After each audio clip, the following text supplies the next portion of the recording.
بسم اللہ الرحمن الرحیم۔ شروع اللہ کے نام سے جو بڑا مہربان اور نہایت رحم والا ہے۔ حضرت اسماعیل علیہ السلام کی قربانی کا واقعہ تو ہر کسی کو پتا ہوگا، لیکن ایک اور قربانی کا واقعہ بیان کرنے جا رہی ہوں جس کو ہو سکتا ہے بہت کم لوگ جانتے ہوں۔ ہمارے پیارے نبی کے دادا حضرت عبد المطلب نے منت مان رکھی تھی کہ اللہ مجھے 10 بیٹے دے گا تو میں اپنا ایک بیٹا اللہ کی راہ میں قربان کروں گا۔ بیت اللہ کا کنواں بند ہو گیا تھا جب عبد المطلب سردار بنے۔ 300 سال پہلے اس کنویں کو بند کر دیا گیا تھا۔ جب حضرت عبد المطلب سردار بنے تو ان کو 3 دن مسلسل ایک خواب آتا رہا، پاک پانی نکالو، پاک پانی نکالو، پاک پانی نکالو۔ خواب ختم ہو جاتا تو تیسرے دن آپ نے پوچھا وہ کہاں ہے؟ جواب آیا، صبح تم حرم میں بیٹھنا، جہاں کوا ٹھونگ مارے گا کھدائی کرنا۔ تو عبد المطلب صبح حرم میں جا بیٹھے اور جہاں کنویں نے ٹھونگ ماری تو آپ نے قریش والوں کو اکٹھا کیا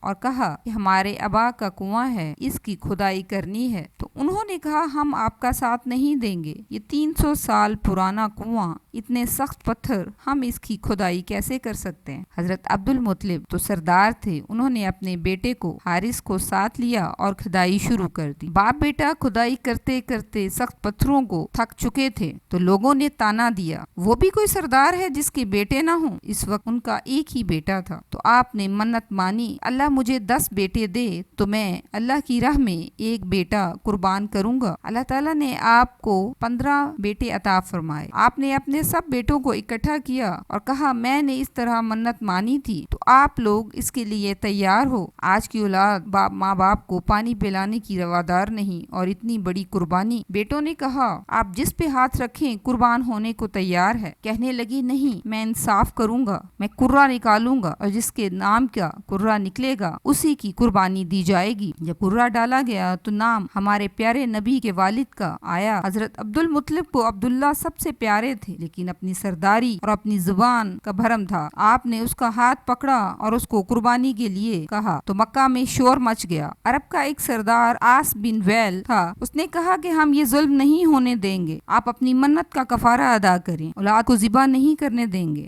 آس نے کہا یہ نہیں ہو سکتا۔ حضرت عبد المطلب ایک طرف اور پورا مکہ ایک طرف۔ آخر میں فیصلہ یہ ہوا، قطبہ کاہن جو فیصلہ کرے گی وہی ہوگا۔ وہ ایک عورت تھی جو ایک کاہنہ تھی، لیکن سب اس کی بات مانتے تھے، سب اس کے پاس پہنچ گئے۔ اس عورت نے کہا کہ آپ کے ہاں جب کوئی آدمی قتل ہو جاتا ہے تو اس کا قصاص کیا ادا کرتے ہو؟ سب بولے 10 اونٹ اس کے قصاص میں ادا کیے جاتے ہیں۔ تو اس نے کہا ایک کاغذ پر 10 اونٹ اور ایک کاغذ پر حضرت عبداللہ کا نام ڈالو اور اس کا کرہ نکالو، اور جب تک اونٹوں کا نام نہ آ جائے 10 اونٹ بڑھاتے جاؤ۔ اب پہلی دفعہ کرہ نکالا تو نام عبداللہ کا نکلا، 10 اونٹ کھڑے کر دیے گئے۔ دوبارہ کرہ ڈالا گیا 20 اونٹوں کے ساتھ تو پھر حضرت عبداللہ ہی کا نام نکلا۔ اس طرح کرتے کرتے 100 اونٹ اور عبداللہ کا نام کرے میں ڈالا گیا، اس بار اونٹوں کا نام نکل آیا تو عبد المطلب نے اپنے 100 اونٹ کھڑے کر دیے۔ اب سارا مکہ اس چیز پر خوش ہو گیا کہ یہ قربانی ہو جائے گی۔ عبد المطلب کو تسلی نہ ہوئی، اس نے کہا اس بار میں خود پرچی ڈالوں گا۔ جب پرچی ڈالی گئی تو اونٹوں ہی کا نام 3 بار نکلا تو حضرت عبد المطلب نے اپنے ہاتھوں سے کوہ صفا کے نیچے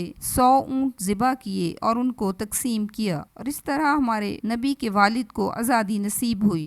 عرب میں 100 اونٹوں کے قصاص کا رواج پڑ گیا۔ ویڈیو کے اختتام پر آپ سے التماس ہے کہ چینل کو سبسکرائب اور ویڈیو کو لائک کر دیں۔ شکریہ۔